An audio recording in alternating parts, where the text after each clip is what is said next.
और अगर किसी ने जय श्री राम का नारा लगा दिया तो उसको पुलिस लाठियों से पीटती थी, उसको गिरफ्तार करती थी। यही हाल उत्तर प्रदेश में था कि लोग राम नाम सत्य का नारा नहीं लगा पाते थे, राम नाम सत्य कहने से भी डरते थे जब किसी का देहांत होता था। और यहाँ उत्तर प्रदेश की महान जनता ने उखाड़ फेंका है, अब आपको भी उखाड़ फेंकने की बारी है। और इसीलिए आपने 5 साल तो तुष्टीकरण किया, आप घूमते रहे मस्जिदों में, मदरसों में, मौलवियों के पास घूमते रहे, लेकिन आखिरकार में आपको अपनी हैसियत समझ में आई तो दोबारा से हिंदू धर्म की तरफ आकर आप गिड़गिड़ा रहे हो, आप आकर साधु संतों के चरणों में लौट रहे हो, लेकिन माफी मिलने वाली नहीं है। बंगाल का हिंदू आपका हिसाब करेगा, बंगाल की हिंदू माताएं बहनें आपका हिसाब करेंगी। और ये हुमायूं जैसे लोग आपकी पैदाइश है, आपने उनको पढ़ाया है, आपने उनको आगे किया है, जिन्होंने महिलाओं के साथ अपराध किए, जिन्होंने हिंदुओं के साथ अपराध किए, आपने वहां पर सरस्वती पूजा पर प्रतिबंध लगाया, जय श्री राम के नारे को आपने अपराध बताया। तो आज बंगाल की जनता आपका हिसाब करने के लिए बैठी है और आप क्योंकि खौफ में है, डरे हुए हैं, इसीलिए हिंदुओं के चरणों में लौट रहे हैं, साधुओं के चरणों में लौट रहे हैं। आपके लौटने से काम नहीं होगा। उत्तर प्रदेश को आप देख लीजिए, राजस्थान को देखिए, मध्य प्रदेश को देखिए, दिल्ली को देखिए, बिहार को देखिए, अब बंगाल की बारी है। ठीक है, मैं आगे बढ़ता हूं, बाकी मेहमानों को भी अब डिबेट में लेकर आता हूं। नहीं संजय भाई रुक जाइए। इसी पश्चिम बंगाल में दुर्गा पूजा की मूर्तियों का विसर्जन भी रोका गया मुहर्रम के जुलूस के लिए। आप अलग अलग एक साथ व्यवस्था नहीं कर पाए, यह भी पश्चिम बंगाल में देखा गया है। तो आता हूं सर उस पर। अब्बास हैदर, चुनाव में बहुत समय नहीं है, मैं सिर्फ यह जानना चाह रहा हूं ये धर्म वाली सियासत है कि नहीं आपके हिसाब से, यह चुनावी गिमिक है कि नहीं आपके हिसाब से? देखिए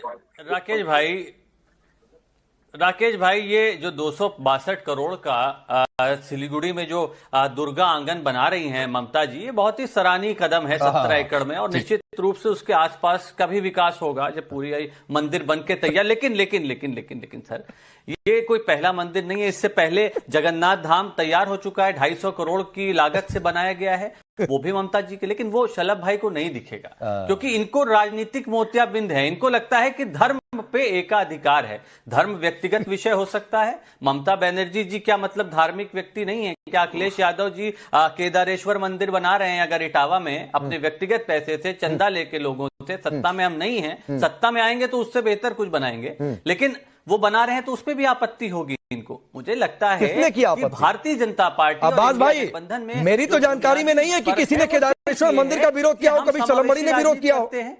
मेरी जानकारी में तो नहीं है कि बीजेपी के किसी नेता ने केदारेश्वर मंदिर का विरोध किया। अलबत्ता आप लोगों ने कहा कि चुनाव को देखते हुए राम मंदिर बन रहा है। अलबत्ता अदालत में यह दलील दी गई, ना अभी तो चुनाव है, अभी मिलाड इस पर सुनवाई मत करिए, चुनाव पर असर पड़ सकता है। देखिए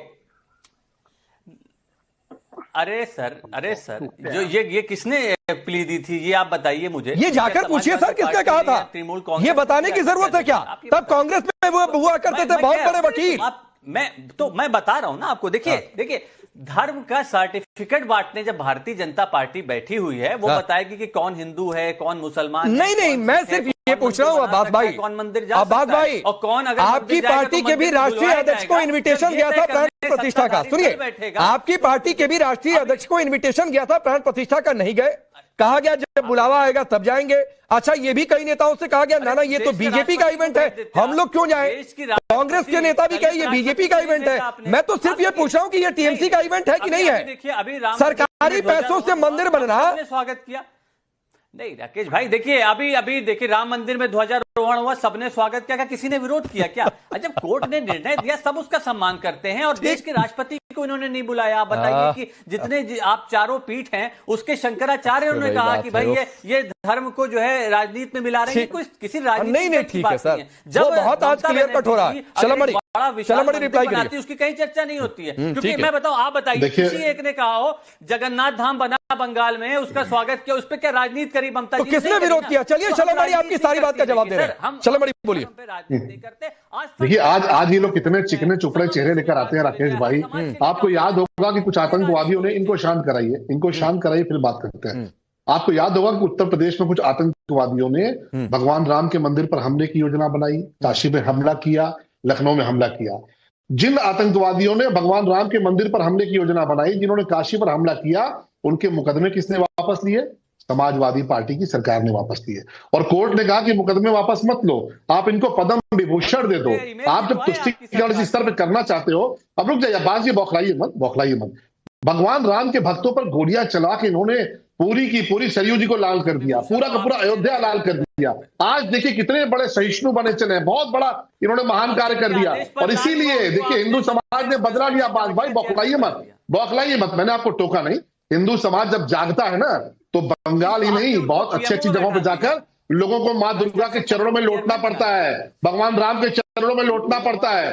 हिंदू समाज जगह है बंगाल के भीतर, तो ये टीएमसी वाले भाग रहे हैं साधु संतों के चरणों में। 5 साल तो मौलवियों के चरणों में घूमते रहे, 5 साल तक जाके मौलवी के चरणों में घूमते रहे, मदरसों में घूमते रहे, मजारों पर मत्था टेकते रहे। चुप रहिए, सुन लीजिए, घबराइए मत, घबराइए मत, बौखलाइए मत, सुन लीजिए, मैंने आपको टोका नहीं। ये 5 साल जाके मौलवियों को सहलाते रहे, आज जाकर साधु संतों के चरणों में लेटने से कुछ नहीं होगा, क्योंकि बंगाल में जनता ने मन बना लिया। और आप लगातार हार रहे हो, इसीलिए लगातार हार रहे हो। ममता बनर्जी तो खुद अपना चुनाव हारी थी। अभी मैं टीएमसी के सुन रहा था, प्रवक्ता महोदय बड़े हार जीत की बात कर रहे थे। ममता बनर्जी को तो खुद चुनाव हारा गया था, और आप उत्तर प्रदेश में भी हारे हो, लगातार 2 बार हारे हो, लगातार हार रहे हो 14 के बाद से। आप देखिए भी आप हारेंगे। तो ये देश की जनता आपका मिजाज समझ चुकी है। और ये जितने चरमपंथी, जितने कट्टरपंथी है, वो विपक्ष की पैदाइश है, विपक्ष उनको खुराक देता है। ये चाहे ओवैसी हो, चाहे हुमायूं कबीर हो, चाहे जितने भी कट्टरपंथी हैं, उनको कोई ठीक है। चलिए, आपने ओवैसी का नाम ले लिया तो मैं इमरान सोलंकी के पास जाता हूं। आपने ओवैसी का नाम ले लिया, मैं इमरान सोलंकी के पास चला जाता हूं। इमरान भाई, इधर बाबरी, उधर दुर्गा मंदिर, अब तो ये धर्म की सियासत भी लोगों को नहीं लग रही है। लेकिन मेरा आपसे सवाल यह है कि मुस्लिम वोट बैंक हुमायूं कबीर ले जाएंगे, हिंदू वोट बैंक ममता बनर्जी अब दावा कर रही हैं, आप लोग क्या करेंगे? देखिए, अभी जो सरकारी पैसे से मंदिर बनाई जा रही है, मुझे लगता है जिस तरीके से उत्तर प्रदेश में जो कुंभ यात्रा हुई, उसमें फूल फेंके, कांवड़ यात्रा में फूल फेंके गए थे, ये जो सरकारी पैसों से हो रहा है, ये आपका हिंदू धर्म भ्रष्ट हो रहा है।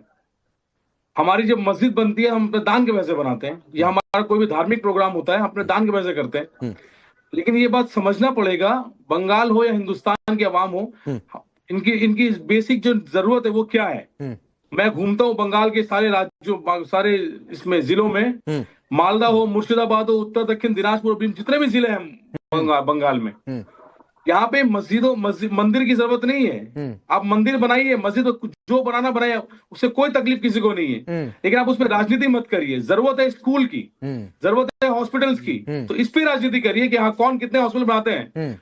तो इसमें आप जो सरकारी पैसे बना रहे हैं, मंदिर बना रहे हैं, या कोई भी धार्मिक कर रहे हैं, आयोजन कर रहे हैं, तो वो आपके हिंदू धर्म को भ्रष्ट हो रहा है। ठीक है, ठीक है। शादाब, नहीं, मैं इसी लाइन पर आगे बढ़ता हूँ। आपने एक लाइन दी, आपने एक लाइन दी। शादाब शम्स ये कह रहे हैं कि चूंकि सरकारी पैसों से मंदिर बन रहा है तो धर्म भ्रष्ट हो रहा है, हिंदू धर्म भ्रष्ट, इन्हें बड़े हिंदू धर्म की चिंता हो रही है।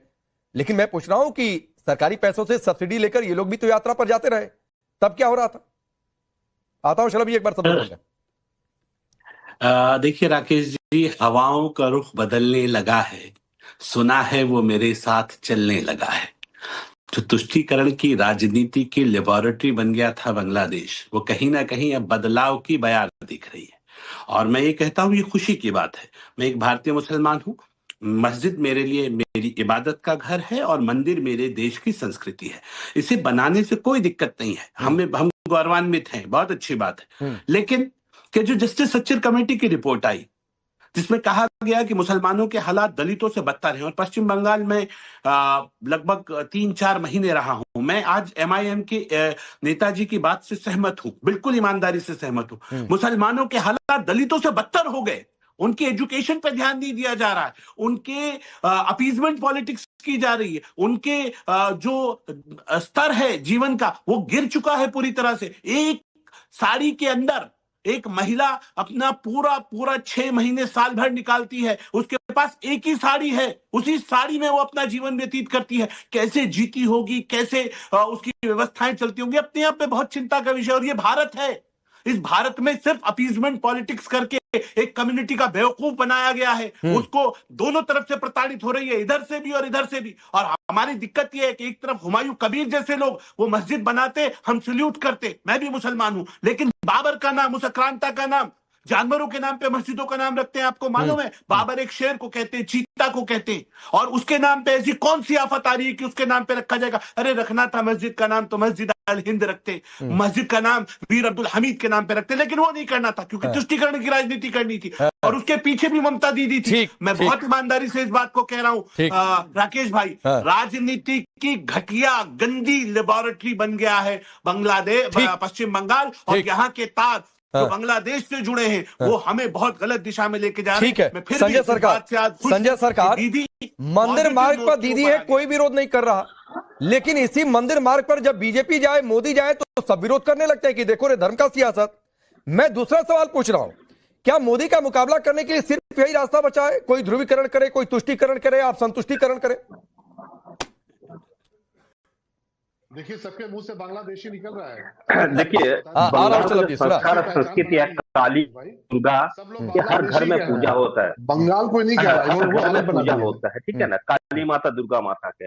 और बंगाल में जगन्नाथ देव की भी पूजा मंदिर, सरस्वती पूजा पर दीदी काली मंदिर, दुर्गा मंदिर, जय श्री राम कहने वालों को लाठियां चलवाते हैं, उनकी गिरफ्तारी करवाते हैं, लेकर वोट मांगने के लिए दीदी नहीं जाते।